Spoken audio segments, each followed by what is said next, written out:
Hello मेरे प्यारे viewers, कैसे हैं आप सभी लोग। आशा करती हूँ आप सभी लोग अच्छे होंगे। कहानी के लिए मेरे चैनल को सब्सक्राइब कीजिए, कहानी को लाइक और शेयर ज़रूर कीजिएगा और कहानी कैसी लगे प्लीज़ कमेंट बॉक्स में ज़रूर बताइएगा। कहानी को लेकर कोई भी राय सुझाव भी कमेंट बॉक्स में ज़रूर दीजिएगा। तो शुरू करते हैं आज की अपनी कहानी। मेरा नाम अनुज है। मेरी शादी की उम्र हो चुकी थी।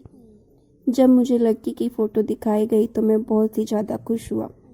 मेरे दिल में बहुत सारे जज्बात थे, लेकिन जब मुझे पता चला कि उसका एक पाँव में कुछ गड़बड़ है, बल्कि यही नहीं वह तो उसकी जगह एक नकली पैर का भी इस्तेमाल भी करती थी, मैं रिश्ते करवाने वाले पर गुस्सा हो गया। मैंने उससे कहा कि मुझ पर कौन से बुरे दिन आए हैं कि मैं बिना पैर की लड़की से शादी करूं। मैं अच्छा भला खूबसूरत नौजवान हूं, मुझ में कोई कमी नहीं है, तो फिर मैं इस तरह का कड़वा घूंट आँख बंद करके कैसे पी जाऊं। मुझे मेरे रिश्तेदारों ने भी समझाया कि भले ही इस लड़की के पाँव में कमी है, लेकिन यह लड़की बहुत अमीर घर आने से है, मगर इसको अपनी कमी का एहसास है, इसीलिए यह एक मिडिल क्लास लड़के से शादी करना चाहती है। अगर इसका यह पाँव भी ठीक होता तो तुम इसकी शादी तक नहीं पहुंच पाते। यह बात मेरे दिल को लगी। मैंने उस लड़की से शादी के लिए हाँ कर दी। उसका नाम अंजू था। वह वाकई ही बहुत खूबसूरत थी। उसका एक बहुत बड़ा घर था और उसके घर में वह बिल्कुल अकेली रहती थी। खैर, उससे मेरी शादी हो गई, लेकिन जैसे ही रात को मैं उसके पास गया तो उसने मुझे अपने पास बैठने से भी इनकार कर दिया और बोली, मैंने कसम खाई है और भगवान से वादा भी किया है कि मैं 1 महीने तक आपके साथ नहीं सो सकती, क्योंकि मैं भगवान से एक मन्नत मांगी थी कि अगर मुझे मेरी पसंद के पतिदेव मिले तो मैं 1 महीने तक लगातार उपवास करूंगी और 1 महीने तक ही अपने पति के साथ भी नहीं रहूंगी। मैं उसकी इस तरह की अजीब शर्त पर हैरान था, क्योंकि मैं क्या करता, मैं तो सीधा साधा अनपढ़ इंसान था। इसीलिए उसकी इस शर्त को मानने को राजी हो गया और फिर वह बोली कि हम इस घर में ही रहेंगे, क्योंकि अगर हम यहाँ नहीं रहेंगे तो फिर इधर कौन रहेगा और इस घर को संभालने वाला मेरा और कोई नहीं है। मैंने कहा कि मैं हूँ ना, मैं संभाल लूँगा इस घर को। अब वह मेरा घर भी मेरा ही था और अंजू की सारी दौलत भी मेरी ही थी, और इधर अंजू को भी इससे कोई मतलब नहीं था। मैं इस बात से खुश तो ज़रूर था कि मेरी पत्नी के साथ मुझे दौलत और घर भी मिल गया, लेकिन इसका मतलब यह नहीं था कि मैं उससे मोहब्बत नहीं करता था, क्योंकि वह इतनी प्यारी थी, उससे कोई भी मोहब्बत कर सकता था। मैं उसे पाकर बहुत खुश था। खैर, वक्त गुजरने लगा, लेकिन कुछ दिन बाद ही उस घर में एक अजीब सी हरकत होने लगी, जिसके बारे में मुझे कुछ अंदाजा भी नहीं था, और यह कोई छोटी बात नहीं थी। मुझे रात को अपने कमरे की छत से अजीब तरह की आवाज़ें आती, जैसे वहाँ पर कोई है। एक बार मैं चेक करने के लिए ऊपर भी चला गया। मुझे लगा कि कोई चोर होगा, लेकिन ऐसा कुछ भी नहीं था। ऊपर बहुत ज़्यादा अंधेरा था। उन्होंने कहा कि छत पर कई सालों से कोई भी नहीं जाता है और छत की किसी ने देखभाल भी नहीं की है, क्योंकि मैं अपने पैरों की वजह से ऊपर नहीं चढ़ पाती। इसीलिए मैंने वहाँ का काम भी नहीं करवाया है। मैंने उसे कहा कि मुझे भी छत पर नहीं जाना चाहिए, क्योंकि अगर तुम ऊपर नहीं जा सकती तो फिर मैं भी ऊपर नहीं जाऊंगा। इसीलिए वहाँ का काम करवाना ज़रूरी नहीं, बेकार में खर्च क्यों किया जाए। लेकिन कोई न कोई गड़बड़ ज़रूर है। आज भी मुझे रात को आवाज़ आई और मैं जाग गया, लेकिन जब मैं अपने साथ वाले बिस्तर पर देखा तो मेरी जान निकल गई। मैंने देखा कि मेरी पत्नी का वह नकली पाँव बिस्तर से नीचे पड़ा था और मेरी पत्नी कमरे से गायब थी। वह नकली पैर का इस्तेमाल सारा दिन करती थी, लेकिन रात को सोने से पहले उतार देती थी, लेकिन आज वह उसके बगैर कहीं कैसे जा सकती थी। मैं सोच में पड़ गया। वह तो व्हील चेयर का इस्तेमाल भी नहीं करती थी। बस इस नकली पैर के सहारे से ही वह थोड़ा बहुत चल पाती थी। भले ही उसे चलने में थोड़ी दिक्कत होती थी, लेकिन व्हील चेयर पर वह बैठना वह बिल्कुल भी पसंद नहीं करती थी। उसका कहना था कि मुझे व्हील चेयर पर बैठने से नफरत है। उसे वह बिल्कुल भी इस्तेमाल नहीं करती थी।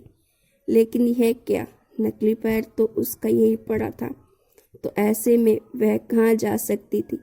जब से हमारी शादी हुई है, मेरी पत्नी ने मुझे किसी से भी नहीं मिलवाया था, जबकि मुझे कहा गया था उसका एक बड़ा कारोबार है जो बहुत सारे लोग मिलकर चलाते हैं। उसने बस मुझे घर की जिम्मेदारी दी थी, लेकिन कारोबार के बारे में कुछ नहीं बताया था। घर में पैसे तो आ रहे थे, लेकिन कहाँ से आ रहे थे यह मुझे बिल्कुल नहीं पता था। खैर, अभी मैं अपनी पत्नी को तलाश करना चाहता था, क्योंकि अगर वह बिना पैर के कहीं गई थी तो इसका मतलब है कि वह चल सकती थी और वह ड्रामा कर रही थी, वरना एक इंसान अपने पैर के बिना कहीं कैसे जा सकता है। तो फिर वह कमरे से बाहर कैसे गई? बाथरूम का दरवाज़ा खुला हुआ था, लेकिन बाथरूम में कोई नहीं था। मैं कमरे से बाहर निकल गया, उसको ढूंढने लगा, लेकिन फिर मुझे कमरे में से हल्की सी आवाज़ आई। जब मैं वापस आया तो सामने का मंजर देखकर हैरान रह गया। मेरी पत्नी बेड पर बैठी थी और कोई किताब पढ़ रही थी। मैंने कहा कि तुम अभी कहाँ गई थी? तो कहने लगी, मैं तो कहीं भी नहीं गई थी। मैंने कहा कि मजाक मत करो, मैं अभी अभी बिस्तर से तुम्हें ही तो तलाश करने के लिए उठा था। उसने कहा कि तुम्हें आज हो क्या गया है, मुझे लगता है तुमने ध्यान से नहीं देखा होगा। मैंने अपनी पत्नी से इतनी बहस नहीं की। वह सोचने लगा, जब उसने झूठ बोल ही दिया है तो इसका मतलब वह मुझसे हमेशा झूठ बोलती आ रही है। लेकिन इतना सफ़ेद झूठ वह मुझसे क्यों बोल रही थी? मैंने अपनी आंखों से देखा था कि वह कमरे में नहीं थी, तो फिर वह मुझे ऐसा झूठ क्यों बोल रही थी? या वह नहीं समझती थी कि वह एक अपाहिज लड़की है? अगर वह इस तरह से झूठ बोलेगी तो पकड़ी जाएगी। अचानक से मैं भी बदल गया और मैंने कहा, शायद मुझे गलतफहमी हो गई। असल में तुम इतनी पतली हो कि तुम बिस्तर में होते हुए भी नजर नहीं आती। रजाई में तो इंसान जैसा खो ही जाता है। मैं अपनी बात पर हंसने लगा और उसने भी मेरे साथ दिया। उसके बाद मैं सो गया, लेकिन मैं सोया नहीं था। असल में मुझे नींद नहीं आ रही थी। अगले दिन मुझे फिर से छत पर किसी के चलने की आवाज़ आई, और जब मैं पलट कर देखा तो मेरी पत्नी कमरे में नहीं थी। लेकिन आज मैं सोने का ड्रामा करता रहा, क्योंकि कल मुझे उस राज का पर्दा उठाना था और मैं चाहता था कि मेरी पत्नी थोड़ी बेफिक्र हो जाए, कहीं वो सावधान ना हो गई हो।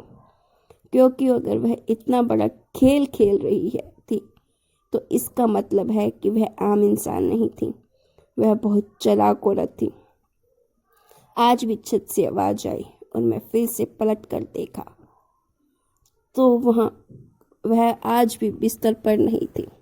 उसका नकली पैर भी वहीं बिस्तर पर ही पड़ा था, जिससे आज वह कपड़े से ढक कर गई थी। लेकिन आज मैं हाथ में टॉर्च लेकर छत की तरफ चल पड़ा। मेरी पत्नी ने तो कहा था कि छत पर बहुत सालों से कोई नहीं गया और वहाँ पर बहुत गंदगी है, लेकिन ऐसा कुछ भी नहीं था। मैंने दरवाज़ा बहुत ही आहिस्ता से खोला और देखा तो महसूस हुआ जैसे यहाँ पर कोई आता जाता है, उसको भी साफ किया जाता है। जाहिर है, जब वह मुझसे इतना झूठ बोल रही थी तो एक झूठ और भी बोल सकती थी। मैं ऊपर गया तो मेरा दिल बैठ गया, क्योंकि मुझे किसी मर्द की आवाज़ आई। क्या मेरी पत्नी मुझे धोखा दे रही थी क्या वह किसी और मर्द के साथ छत पर मौजूद थी और मुझे इतना बड़ा धोखा देकर मेरे साथ बेवफाई कर रही थी? लेकिन क्यों?